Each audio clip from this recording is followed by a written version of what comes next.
Título del mensaje de esta mañana es Dile sí al Señor, te conviene.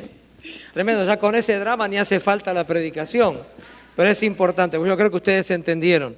En primer lugar, quiero darle gracias al Señor por los hermanos que le han dicho sí al Señor durante estos años. Casi 11 años que estamos aquí ministrando y la iglesia no hubiese crecido de 30 personas los días miércoles a 150. Hace 2 miércoles atrás éramos 167 en un día miércoles. El día que tembló éramos 226. Así que el otro día pedí oración que tiemble más seguido para que se llene más la iglesia. Y fuimos de un grupo de 60 personas que había los días domingos a 500. Entre la mañana y la tarde somos 525 personas exactamente que estamos viniendo a las reuniones el día domingo. Y eso le agradecemos al Señor y a la gente que ha dicho que sí al Señor. La iglesia no estaría donde está si usted no estuviese involucrado, si usted no le hubiese dicho sí al Señor. Así que le agradezco mucho a los músicos, cantantes, sonidistas y las personas que ponen las sillas, los que preparan el sonido, los que cuidan a los niños, los que están con los niños especiales, tantos hermanos involucrados en ministerios que a veces ni los vemos. No son ministerios de altar, ¿verdad? A la mayoría le gusta el ministerio de altar, que los miren, pero no, hay hermanos que están haciendo trabajos que nadie los mira, nadie se da cuenta. Y están trabajando y están bendiciendo y extendiendo la obra. Yo le agradezco a cada uno de ustedes, cada ministerio que está involucrado y que le ha dicho sí al Señor, que sí al Señor, y cuando es el momento de servir, ¿verdad? No es necesario tener un título, no es necesario tener una ordenación para hacer algo. Si usted es un siervo o una sierva, está dispuesto a servir a donde está la necesidad. ¿Cuántos dicen amén? Los hermanos americanos están haciendo toda una serie de mensajes y hoy toca justamente este mensaje que se predica en nuestros 9 campuses y precisamente se trata Dile sí al Señor. Y yo no sé si usted ha escuchado alguno de los eslóganes o expresiones. Yo me acuerdo que cuando estaba el presidente Fox en México, él decía México, porque hablaba en FM, México, no me sale la voz de hombre de él, pero decía México sí se puede. Y todo sí se puede, decía él. Siempre escuchaba que él decía sí se puede, pero esos son eslóganes del mundo. Son palabras que quizás nos animan, pero ¿qué dice la Biblia? Todo lo puedo en Cristo que me fortalece, ¿verdad? Eslóganes como ayúdate que te ayudaré. Eso no está en la Biblia, pero lo dice la gente. ¿Pero qué dice la Biblia? Le decía el Señor a Josué, si tú guardas todo lo que está escrito en el libro de esta ley y los pones en práctica, yo te voy a bendecir y voy a hacer que todo lo que tú emprendas te salga bien. Así que tenemos mejores palabras de ánimo en la Biblia que los eslóganes o los dichos que hay en el mundo. Otro eslogan que lo he escuchado varias veces es todas las religiones conducen al cielo. ¿Pero qué dice la Biblia? Yo soy el camino, la verdad y la vida, y nadie va al Padre si no es por mí. O sea, la palabra de Dios dice verdades que son las que deberían motorizar nuestra vida, mover nuestra vida. A nosotros nos conviene decirle sí al Señor, oír lo que dice la palabra del Señor, y si hay algo de donde agarrarnos para animarnos, tiene que ser la palabra del Señor. No te dejaré, no te desampararé, voy a estar contigo todos los días hasta el fin. Mire, tenemos tantas promesas que hacen que nosotros podamos salir adelante, animarnos a servir y a decir que sí, aún en momentos que nosotros no estamos seguros qué es lo que nos va a deparar el futuro cuando decimos que sí. Decirle sí al Señor es un concepto de grande alcance. Y vuelvo a repetir, debería ser nuestra fuerza motriz, la que nos mueva a nosotros a seguir adelante sirviendo al Señor en todo tiempo. Si usted pertenece a esta iglesia y no está sirviendo al Señor en alguna área, bueno, póngase a trabajar. Dígale sí al Señor. Sabe que cuando el señor pastor da la clase de membresía, él expresa muy claramente que si usted se va a ser miembro de esta iglesia, tiene que ser un miembro activo. Y ser miembro activo no es solamente traer los diezmos mensualmente y asistir, ¿verdad? Porque mucha gente se acostumbra a asistir a escuchar a ver qué onda hoy con el pastor, a ver qué coros va a cantar y así hoy.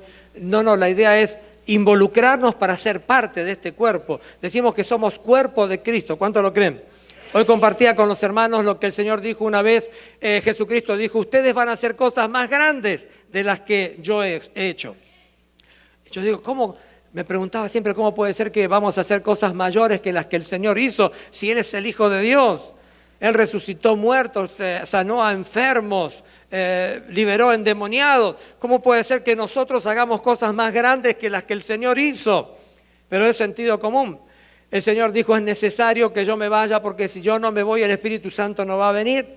Pero si yo me voy, les voy a enviar al Espíritu Santo. Y cuando el Espíritu Santo hace su entrada triunfal en Pentecostés, empodera a la iglesia de Jesucristo. Cada creyente con el Espíritu Santo somos muchos más que solo Jesús con el Espíritu Santo. Así que muchas cosas y mayores cosas que las que hizo Jesucristo en la tierra nosotros podemos hacer. Porque cuando estaba Jesús en la tierra, el Espíritu Santo habitaba en Jesús. Pero ahora, ¿quién es el cuerpo de Cristo? La iglesia. Entonces nosotros que somos muchos alrededor del mundo, empoderados por el Espíritu Santo, podemos llegar a tener mucho más alcance que lo que hizo Jesucristo, una sola persona, cuando estaba aquí en la tierra. Por eso Él hizo discípulos y quiere que nosotros hagamos discípulos y que estemos dispuestos a decir que no y que sí. No al mundo y sí a las cosas del Señor. No a inclinarnos a las cosas de Baal, a la estatua que hizo Nabucodonosor, como Sadrach, Mesach y Abednego, y sí a la voluntad del Señor. Saben que la vida del cristiano es una vida de decisiones, y el Señor desea que nosotros le digamos sí a Él, a pesar de que no sabemos muchas veces cómo va a terminar ese llamado. El Señor nos llama. ¿Qué le dijo al Señor a Abraham? Vete de tu tierra y de tu parentela a la tierra que yo te mostraré. Abraham no le estuvo cuestionando. ¿Dónde va a ser? ¿Me puede mostrar unas pictures, por favor? Quiero ver a ver si me conviene o no me conviene. A ver cuánto me vas a pagar. A ver dónde voy a vivir. No. Él salió como viendo al invisible. Él salió porque le hizo caso a la voz del Señor. Yo creo que nosotros necesitamos hoy en día volver a ese tiempo donde el Señor nos llama a ser personas que debemos hacer ministerio e ir confiando totalmente en el Señor. ¿Cuántos dicen amén? Hay sí versus no. A veces tenemos la culpa de no decir no lo suficiente. A veces hay gente que está demasiado ocupada en el ministerio, le dice sí al ministerio y le está diciendo no a su relación personal con el Señor y a su relación con la familia. El orden de Dios es primero tener una relación íntima y personal con Dios. Por eso Dios lo crea a Adán y lo pone en el Edén. Y en el Edén cada día el Señor bajaba a hablar con Adán. Mire qué interesante, quiere decir que lo más importante en el ser humano es la relación personal que tenga con Dios. En segundo lugar, el Señor le dio familia y tenía que atender a su familia. Le dio trabajo también. Y 4000 años más tarde el Señor funda la iglesia. ¿Qué es más importante?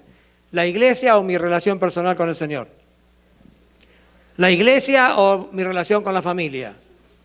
En primer lugar tiene que estar mi relación personal con Dios, en segundo lugar mi familia y en tercer lugar la iglesia. No confunda iglesia con Dios, porque puede crear muchos problemas, se ha creado muchos problemas. Casi el 40% de ministros están divorciados y no por problemas de engaños, no, es porque descuidaron la familia. Hijos que están resentidos con sus padres diciendo Dios me robó a mi papá. Porque los padres están muy metidos en el ministerio y no prestan atención a sus hijos. Es necesario que nosotros pongamos las prioridades como Dios las puso. Pero decirle sí al Señor es algo tan importante. A veces decimos no a cosas que deberíamos haber dicho que sí. No sé cuántas veces le pasó a usted. Quizás le dijo sí a alguna persona que le tendría que haber dicho que no. Por favor, no lo mire a su esposo. Too late. ¿Sí? Muchas veces decimos que sí a cosas equivocadas y decimos que no a cosas que son correctas. A mí me gusta una expresión de los americanos que dice que la oportunidad golpea una sola vez en la vida. A veces se presentan oportunidades en nuestra vida y decimos que no, porque a lo mejor pensamos que se va a volver a repetir y no se vuelve a repetir. Yo les comenté a ustedes, una vez llegó un señor al aeropuerto de Los Ángeles y mientras estaba retirando sus maletas miró que había un billete de $100 en el piso y ni le prestó atención, agarró las maletas y dijo, mañana comienzo, y se fue. porque venía con la intención y la idea de que aquí se recogía dinero del piso.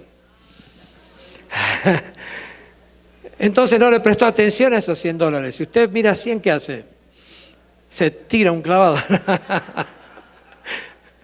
A veces las oportunidades se presentan una sola vez en la vida y en lugar de haber dicho que sí, decimos que no y después demasiado tarde. Eso a veces pasa en el ministerio también. A veces el Señor nos llama a ciertas cosas y tenemos inseguridades como la tuvo Moisés. ¿Se acuerdan de Moisés? Él quería que vaya a traer la libertad a un pueblo que había estado en la esclavitud por 430 años y él empieza a poner pretextos, no hablo muy bien, hay otras personas más preparadas que yo. No, yo te llamé a ti. Gedeón, una persona escapándose, escondiéndose, y cuando el Señor se le aparece le dice, varón esforzado y valiente. Y miró para todos lados, ¿a quién le estás hablando? Varón esforzado y valiente. Bueno, es lo que el Señor mira en nosotros. Él no mira a la situación actual en la que nosotros estamos, sino a donde Él nos puede llevar. Alguien dijo que Dios no llama a personas cualificadas, sino que cualifica a personas que llama. Y eso es importante, por eso es importante decir que sí. Quizá el Señor le llama a usted a hacer algún servicio y usted dice, no estoy preparado, no estoy listo, no sé. Pero el Señor está buscando personas dispuestas a servir para que Él las pueda preparar. Amén, amén. Yo soy una muestra de eso. Yo siempre decía, me gustaría ser pastor cuando sea grande, pero todavía después de 40 y tantos años en el ministerio me tiemblan las piernas. Y tengo que estar dependiendo del Señor cada vez que me paro en el altar. Y eso es importante. El día que usted crea que no depende del Señor, ahí está comenzando a decaer. Usted siempre, usted dice, para dar testimonio me pongo nervioso, para cantar me pongo nervioso, para dirigir me pongo nervioso. Qué bueno, eso es normal. El día que usted no se ponga nervioso, no va a depender del Señor, va a depender de su propia habilidad. Entonces es importante depender siempre del Señor. Y a veces cuando no dependemos del Señor, el Señor nos va a llevar a situaciones donde nos va a humillar, va a cerrar todas las puertas y la única puerta abierta va a ser Él. ¿Cuántos pasaron por humillaciones en este país? Hasta que nos dimos cuenta que teníamos que depender y descansar totalmente en el Señor. Bueno, el Señor está obrando en nuestras vidas para que aprendamos a confiar totalmente en Él. Por eso decirle sí al Señor nos conviene, porque es bendición para nosotros. Quizás usted alguna vez le dijo que no al Señor, piense un poco. Porque a veces somos rápidos. Yo sé que México dice a veces somos mandados para decir que sí, pero después que dijimos que sí nos cansamos rápidamente. Al principio servimos, pero después nos damos cuenta que ya nos cansa, que ya es too much, es demasiado lo que exige el ministerio. Entonces empezamos a decirle que no al Señor, faltando a las reuniones, no preparando las cosas como hay que prepararlas, dejamos de hacer planes. La semana pasada, por ejemplo, el título del mensaje que dieron los americanos era Esperanza no es una estrategia. Nosotros no lo hablamos, lo vamos a hablar en otro día, pero a veces decimos, bueno, espero que las cosas vayan bien, espero que la iglesia crezca. Espero irme de vacaciones. No, si usted espera, va a esperar sentado. Si usted espera irse de vacaciones, nunca va a ir de vacaciones. Tiene que hacer una estrategia para irse de vacaciones. Si nosotros queremos que la iglesia crezca, tenemos que hacer una estrategia de cómo vamos a hacer crecer la iglesia. Sola no va a crecer. Tenemos que hacer planes. Entonces, la esperanza no es una estrategia. Nosotros necesitamos ser estratégicos cuando queremos hacer algo. Dice que cuántas veces quizá hemos dicho que no a algo que debemos hacer. En la Biblia hay un personaje muy importante, archiconocido por todos ustedes, que se llama, ¿quién? Alguien que el Señor lo manda a Nínive a que haga algo, que prevenga a una ciudad a que se arrepienta, porque si no se arrepiente el Señor la iba a destruir. ¿Cómo se llamaba ese personaje? Y como Jonás le tenía tanto coraje a los gentiles, a los que eran incircuncisos, él creía que a los incircuncisos, los que no eran judíos, tenían que morir, no tenían ningún derecho a la salvación. Así que yo no le voy a decir nada. Y el Señor lo envía como profeta de Dios a que diga, esta ciudad va a ser destruida. Y fíjate, yo siempre pregunto y digo, ¿era un falso profeta Jonás? No, no fue falso profeta. Él profetizó y lo que profetizó no se cumplió. Y no por eso era falso profeta. ¿Por qué no se cumplió la destrucción que él profetizó? Porque Dios cambió su mente y su deseo cuando hubo en esa nación arrepentimiento desde el rey hasta los animales que tuvieron que ayunar, pobrecitos. El Señor cambió la idea de destrucción y la perdona. Y después el profeta se enoja. Imagínense. Pero fíjese que al principio él le estaba diciendo que no al Señor hasta que el Señor utiliza todo lo necesario para convencerlo.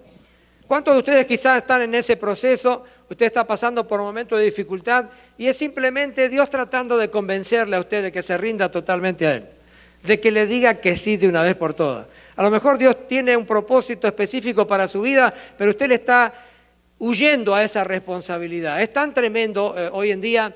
Estábamos hablando el otro día que lo que está faltando en la iglesia ahora, y no solo en la iglesia, parece que es un deporte mundial, es la falta de compromiso. El otro día un amigo mío en la internet, a quien respeto y amo mucho, puso: ¿cómo me gustaría que en la iglesia se hiciera lo mismo que en el ejército, que haya respeto y obediencia? Porque en el ejército hay respeto y obediencia, pero yo le agregué también, pero necesitamos compromiso y disciplina también.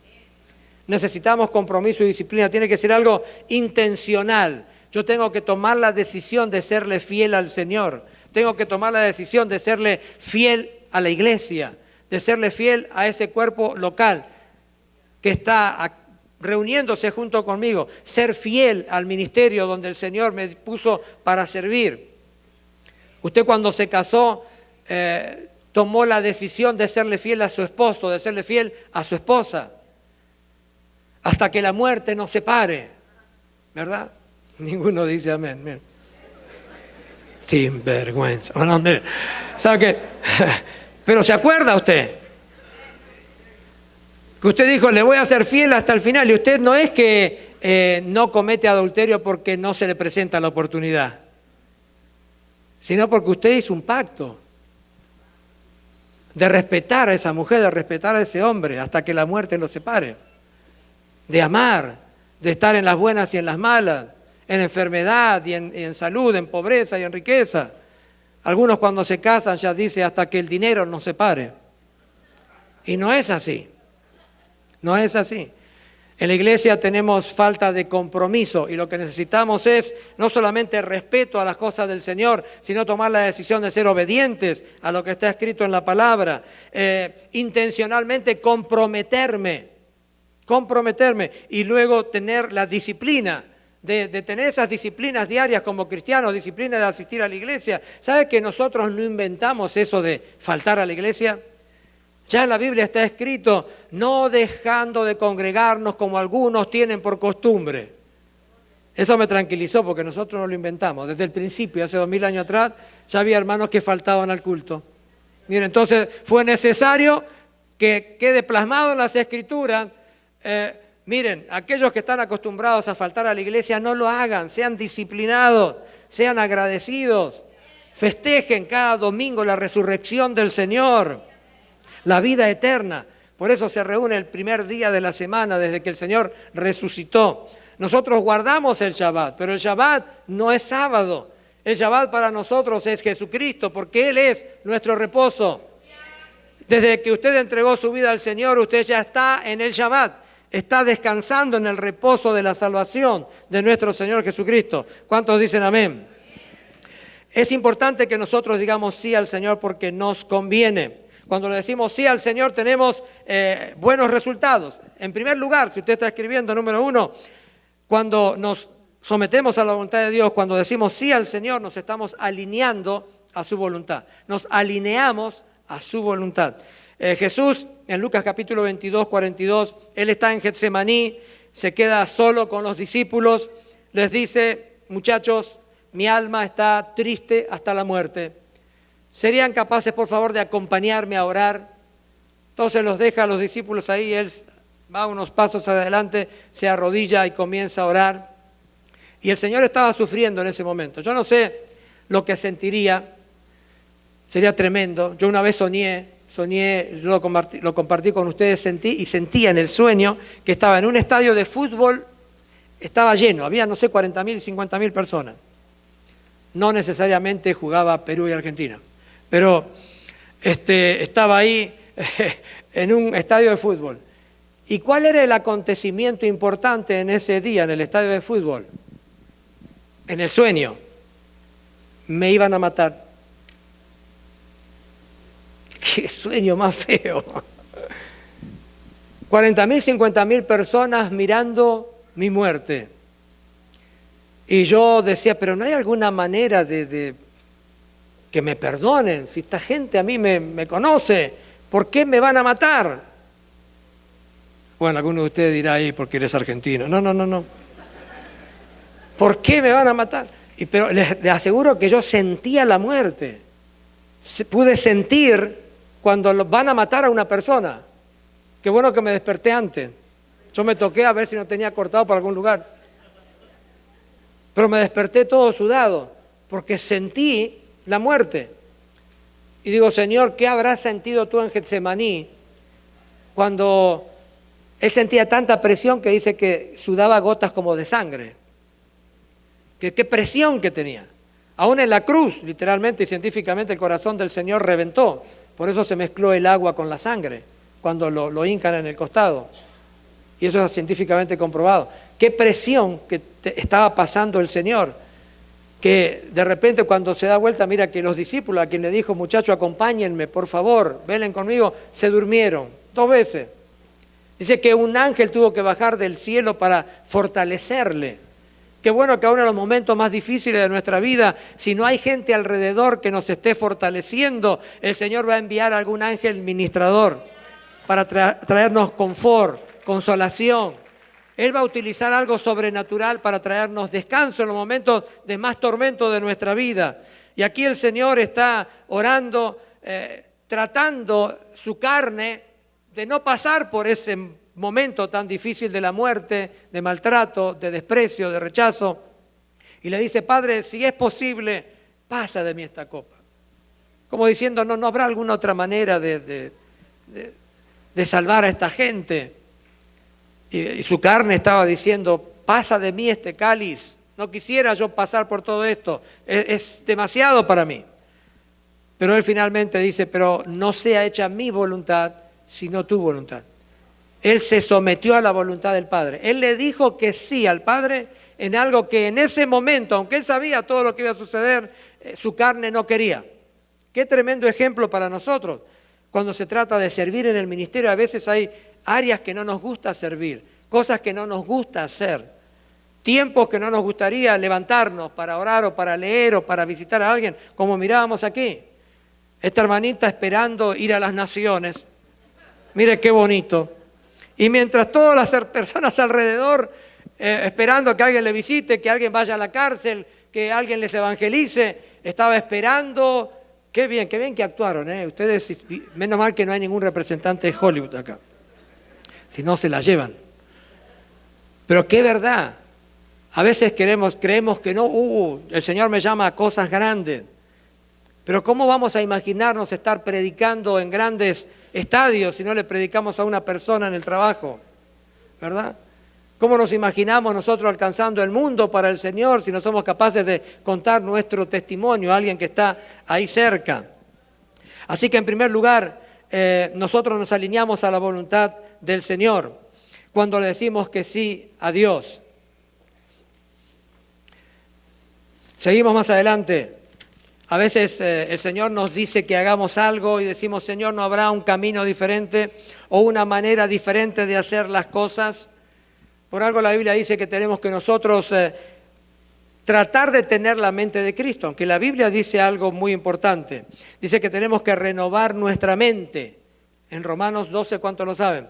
También dice la Biblia, es el rey David que dice, muéstrame, oh Jehová, tus caminos, enséñame a andar en ellos. Aunque la Biblia, fíjese lo que dice en Isaías 55, 8, 9, porque mis pensamientos no son vuestros pensamientos, ni vuestros caminos son mis caminos, dijo Jehová.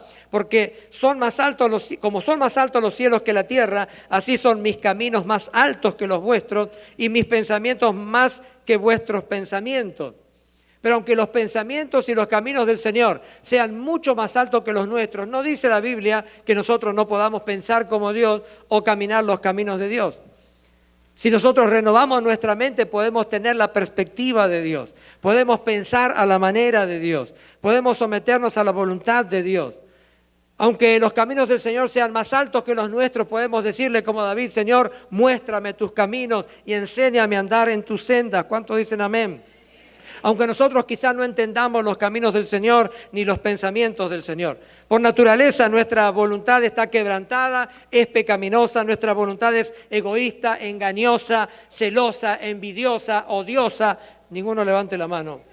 Pero esa es nuestra naturaleza, esa es nuestra voluntad. Y mientras estemos en este cuerpo, vamos a tener esa lucha continua que dice Romanos 7, el apóstol San Pablo. Él encuentra que hay una ley en su cuerpo, está el cuerpo y el espíritu continuamente. De repente usted se encuentra pensando algo que usted mismo se asusta. ¿Cómo puede ser que estoy pensando eso? Porque todavía está en la carne, mientras estemos en este cuerpo. Ahora, si usted quiere saber cómo está su vida espiritual o su vida carnal, lea Gálatas capítulo 5, donde habla de las obras de la carne y el fruto del espíritu. Ese sería el termómetro del cristiano. Usted lea ahí en Gálatas capítulo 5, por los versículos 20 en adelante, y usted va a ver, si usted lea los dos cuadros, las obras de la carne y el fruto del espíritu. Si usted mira que tiene más, usted chequea ahí. Si tiene más de las obras de la carne, usted es creyente, pero es un creyente carnal. Ahora, si usted mira la otra lista del fruto del espíritu y usted chequea más cosas, entonces usted se da cuenta que es un cristiano espiritual. Ese sería el termómetro que tenemos que medir nosotros. Y luego, bueno, decirle sí al Señor, seamos carnales o seamos espirituales, tomar la decisión de decir, Señor, yo te quiero decir que sí en lo que tú tienes para mí, porque aunque no entienda en qué va a terminar todo esto, yo quiero, por favor, que uses mi vida, yo quiero ser parte de lo que tú tienes para mí. La voluntad de Dios por naturaleza es perfecta, es servicial, veraz, agradecida, dadivosa, amorosa. ¿Se acuerdan el sermón de la semana pasada? Una vida bendecida. ¿Cómo hablábamos que para tener una vida bendecida uno tiene que ser un dador por naturaleza, no un recibidor? La persona que es siempre recibidora, está esperando recibir, no es feliz.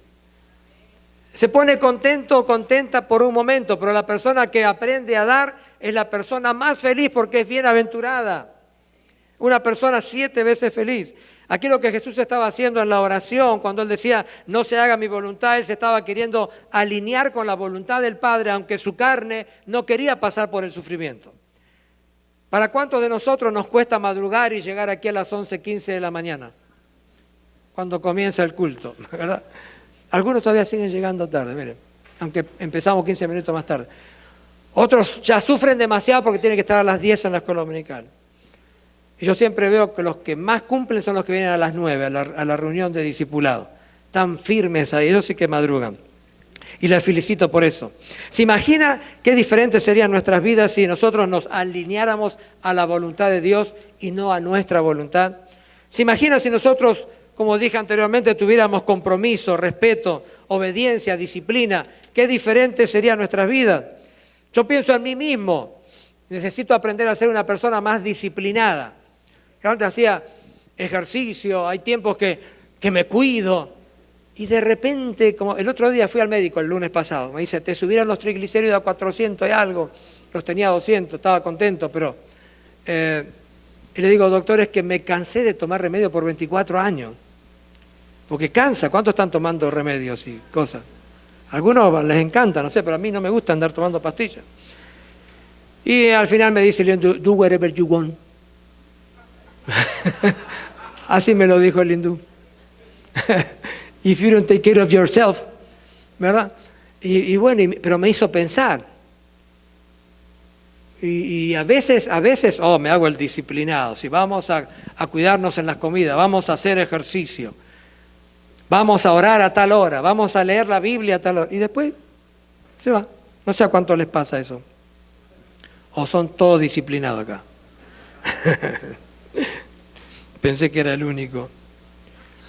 Pero imagínense, alguien dijo, Chuck Hiles, era un pastor del movimiento bautista independiente, él dijo, prefiero morir en la voluntad de Dios que vivir fuera de ella. Es tan importante poder descubrir cuál es la voluntad de Dios para mi vida y comprometerme y ser obediente, respetar las cosas del Señor, ser disciplinado en las cosas del Señor. Él dijo, prefiero morir en la voluntad de Dios que vivir fuera de ella. Otro pastor, Warren Wiersbe, pastor en los años 60, él dijo, el lugar más seguro para estar en todo el mundo es estar en la voluntad de Dios. Imagínense. Pues me hacía acordar cuando leía esta frase que decía: el lugar más seguro para estar en todo el mundo es estar en la voluntad de Dios. Me acordaba cuando estaban los discípulos en la barca y comienzan las olas, la tormenta, el viento, a inundarse el bote. Ellos estaban todos desesperados, estaban en el lugar más seguro del mundo, estaba Jesucristo en el bote. Sin embargo, ellos gritan: Señor, sálvanos que perecemos. Estar en la voluntad de Dios es estar en el lugar más seguro. Y nosotros tenemos que tener esa seguridad. Número 2, cuando nosotros le decimos sí al Señor, nos alineamos con su favor. Cuando uno le dice que sí al Señor, mire, ¿qué le dije recién? ¿Qué le dijo el Señor a Josué? Que si guardaba las cosas que estaban escritas en el libro de la ley, el Señor lo iba a bendecir. El Señor iba a ir con él en todos lugares donde él se moviera, y que todas las cosas que él iba a emprender les iba a salir bien. Decirle sí a Dios nos pone bajo la cobertura de todo lo que Él tiene para nosotros. Proverbios 8:35 dice: porque el que me encuentra la vida y recibe el favor del Señor. Qué bueno que es tener el favor del Señor. Ayer estaba hablando con un pastor de cómo se le abrieron las puertas en una organización, y yo le decía: hermano, eso es favor de Dios. Cuando es tan difícil, hay organizaciones que es muy difícil entrarle para poder tener ordenaciones o para poder tener un edificio. Y este hermano me decía: ¿cómo yo, sin todavía pertenecer totalmente a esas organizaciones, se están abriendo las puertas? Yo le decía: hermano, eso es favor de Dios. Cuando uno tiene el favor de Dios, hasta uno encuentra estacionamiento donde no hay. Es tremendo. Cuando uno tiene el favor de Dios, de repente hay unas filas tremendas para hacer ¿cómo se llama esto? Algún trámite, y de repente lo llaman: a ver, usted que está allá al fondo, venga para acá. Y todos los demás lo miran como diciendo: ¿y este quién es? Favor de Dios. El Señor comienza a abrir puertas, comienza a demostrarle bendiciones sobrenaturales. Cuando nos alineamos, decimos sí al Señor, el Señor nos bendice con su favor. Estamos cubiertos con el Todopoderoso. Un salmo archiconocido, Salmo 91, dice: el que habita al abrigo del Altísimo. Decirle sí al Señor es habitar bajo el abrigo del Altísimo. Dice: morará bajo la sombra del Omnipotente. Diré yo a Jehová: esperanza mía, castillo mío, mi Dios en quien confiaré. Y aquí hay promesas. Si nosotros le decimos sí al Señor, Él te librará del lazo del cazador, de la peste destructora. Con sus plumas te cubrirá, debajo de sus alas estarás seguro. Escudo y adarga es su verdad. Nuestra rendición total de nuestra voluntad a la voluntad del Señor le demuestra al Señor que estamos dispuestos a vivir y a llegar a la plenitud que Él tiene para cada uno de nosotros. A veces nosotros no recibimos las bendiciones sobreabundantes del Señor porque le servimos a media, solo cuando me sobra tiempo. Le doy al Señor lo que me sobra. Al Señor lo voy a visitar el domingo por 1 hora y media. Cuando necesito algo le pido algunas cositas para que vea que existo. Pero si yo le digo que sí al Señor y me entrego totalmente al Señor, voy a estar las 24 horas del día bajo el favor del Señor. Porque estamos bajo la voluntad del Señor, bajo las alas del Omnipotente. Nos cubre con sus alas. Hay personajes en la Biblia que tuvieron favor del Señor porque dijeron sí a Dios. Acuérdense de la historia de José. Tantas circunstancias adversas que a él le pasó, sin embargo él seguía adelante. No lo veo a un José quejándose por las cosas que le pasaban. Y el Señor lo iba llevando de gloria en gloria, de triunfo en triunfo, de victoria en victoria. Hasta cuando los hermanos van y se quieren arrepentir, le dicen: no se preocupen, muchachos, el Señor usó todas esas cosas que ustedes quisieron para mal para mí, las usó para bien. Qué tremendo eso. Favor del Señor. Daniel, Sadrach, Mesach, Abednego, Esther, personas que le dijeron sí al Señor aún a costa de arriesgar sus propias vidas. Caleb había ido con Josué, había sido uno de los 12 espías que habían ido. Y cuando vuelven de mirar la tierra prometida, está Josué y Caleb dando unos reportes tremendos. El Señor entregó esa tierra en nuestras manos. Nosotros deberíamos entrar y tomar la tierra. Y había que luchar, ¿verdad? Aquí tenemos un Caleb que había confiado en el Señor, un Caleb que tenía una mente diferente. Cuando ellos vienen y dan el reporte, la concesión general era: vamos a hacerle caso a estos 10, porque estos 10 dijeron que no. Nosotros somos como langostas para ellos. En esa tierra hay gigantes, nos van a matar. Porque tomaron la decisión de hacerle caso a esos 10 negativos que no confiaron en el Señor. Tuvieron que estar dando vuelta 40 años en el desierto.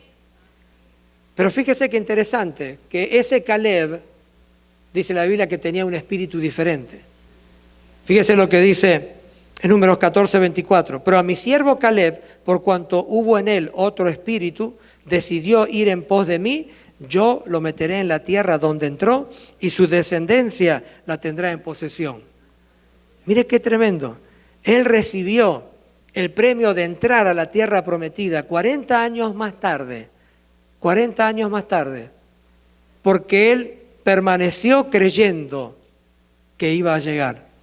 Y la fe que él tenía en el Señor, el haberle dicho que sí al Señor, creerle que iban a entrar a esa tierra prometida, hizo que pudiera sobrevivir en medio de cualquier cantidad de gente incrédula durante 40 años.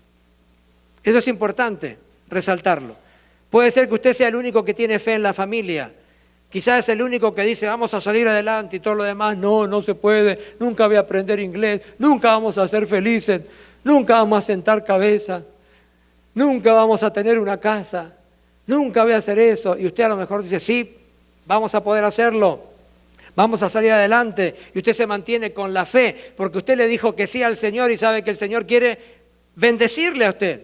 Quizá la gente que está alrededor suyo cree en Dios, pero no cree en las promesas de Dios. Cree en Dios, pero no le cree a Dios. Si usted que le cree a Dios, usted va a recibir la herencia. Dice más adelante, fíjese que esa decisión que había tomado Caleb lo sostuvo por 40 años y en medio de una multitud de incrédulos, él llega a los 85 años a la tierra prometida. Y fíjese lo que dice, ahora bien, Jehová me ha hecho vivir como él dijo. Estos 45 años desde el tiempo que Jehová habló estas palabras a Moisés cuando Israel andaba por el desierto y ahora he aquí, hoy soy de edad de 85 años. ¿Alguno que tenga 85 por acá? Por ahí alrededor, miren, tenemos algunos jóvenes. Mire lo que dice, todavía estoy tan fuerte como el día que Moisés me envió. ¿Cuál era mi fuerza hace 45 años atrás? Ahora es mi fuerza también para la guerra. Y para salir y para entrar. Y fíjese, dice, dame pues ahora este monte del cual habló Jehová aquel día, porque tú oíste en aquel día que los anaseos están allí y que hay ciudades grandes y fortificadas. Quizás Jehová estará conmigo y los echaré, como Jehová ha dicho. 85 años. El viejito no llegó ahí para decir, acá me voy a retirar. No, tenía que luchar.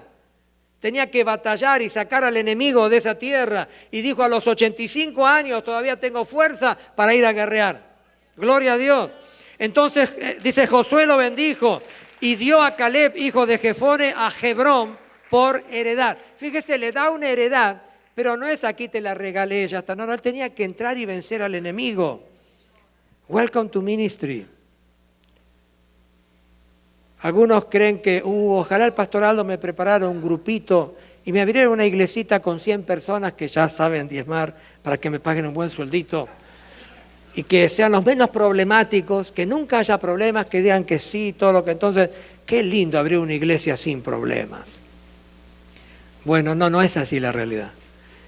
Usted recibe la heredad, pero tiene que guerrear, tiene que pelear, tiene que luchar. ¿Cuántos dicen amén? Ahora ninguno quiere ser pastor. Bueno, por último, en tercer lugar, cuando le decimos sí al Señor, nos alineamos con su plan para nuestras vidas. Cuando le decimos sí al Señor y entregamos la voluntad nuestra al Señor, su favor comienza a demostrarse en nuestra vida. Nosotros comenzamos a descansar en el Señor porque sabemos que pase lo que pasa, todas las cosas ayudan a bien a los que amamos al Señor. Dice, aquellos que son llamados de acuerdo a su propósito. Si el Señor lo llamó de acuerdo a su propósito y usted le dijo que sí, no importa lo que venga en su camino, usted sabe que el final va a ser bueno. Yo quiero vivir y quiero caminar en el plan completo que Dios tiene para mí. No sé usted, pero Dios tiene un plan. A veces yo pienso, ¿qué estoy haciendo en Estados Unidos? Sí, a veces, ahora que hablamos con mis hermanas, que podemos mirarnos después de 30 años en WhatsApp, ¿verdad? O nos miramos digo, wow, me perdí mirar crecer a mis sobrinos, me perdí esto, me perdí el otro. Y digo, ¿qué estoy haciendo en Estados Unidos? Y después digo, estoy haciendo la voluntad de Dios. Y aunque no me guste mucho estar lejos de la familia, aunque perdí años de estar con la familia, sé que estoy en el lugar más seguro porque estoy en la voluntad de Dios. Mire, cuando usted le dice que sí al Señor, quizá usted también se hizo esa pregunta. What am I doing here? Porque ahora ya aprendí inglés, ¿verdad? ¿Qué estoy haciendo acá? Y cuando, claro, dice, pero pudiendo estar ahí en mis pagos, comiendo comida de verdad y no sé cuántas cosas. Imagínense. Pero usted sabe que está en la voluntad de Dios. ¿Cuántos de ustedes vinieron aquí a este país sin conocer al Señor, sin salvación? Y el Señor los salvó aquí. Entonces, por más que usted extrañe, por más que usted esté lejos de la familia, que se sienta solo, sola, especialmente para las fiestas, para el fin de año, todos se deprimen, ¿verdad? Ese es un deporte nacional, deprimirse en las fiestas. Pero usted sabe que está en la voluntad del Señor porque le dijo sí al Señor. Salmo 37, 23, 24 dice, por Jehová son ordenados los pasos del hombre y él aprueba su camino. Cuando el hombre cayere no quedará postrado porque Dios le sostiene con su mano. ¿Le gustaría a usted vivir en un plan donde el camino esté ya trazado? Seguir a alguien, algún guía como esos guías, ¿verdad? Que conocen ya la tierra, la zona. Seguir a un guía que ya pasó por ese camino antes. Saber que tenemos a un capitán que nos está guiando a un puerto seguro. Seguir a alguien que sabe a dónde ir, a dónde llegar, qué peligros evitar. Alguien que conoce la tierra, que conoce los peligros. A mí me gusta seguir a alguien así, por eso sigo lo que está escrito en la palabra. El Señor dijo, yo soy el camino. Y nosotros tenemos que seguir el sendero que Él nos trazó a nosotros. Usted dígale sí al Señor, aunque no entienda en ese momento las cosas. Dígale sí al Señor, aunque aparentemente no le convenga hacer lo que tiene que hacer. Dígale sí al Señor, aunque usted tenga que dejar ciertas cosas que usted ama mucho y quisiera estar con ellas. Dígale sí al Señor porque es el camino más seguro. Para terminar, me gustaría que aquellos que quieren decirle sí al Señor, quizá usted no entiende mucho dónde el Señor lo está llevando, pero decirle sí en el servicio, sí a la oración, sí a la lectura de la palabra, sí a la asistencia en la iglesia, sí. No esté como la hermana que estaba aquí y decía, ay, todavía estoy esperando tu llamado. Tú me llamaste a cosas grandes. No, comience por las cosas pequeñas. Comience por Jerusalén. Después el Señor lo va a llamar, lo va a llevar a Samaria, a Judea y hasta lo último de la tierra. Pero comience por su Jerusalén a decirle que sí al Señor.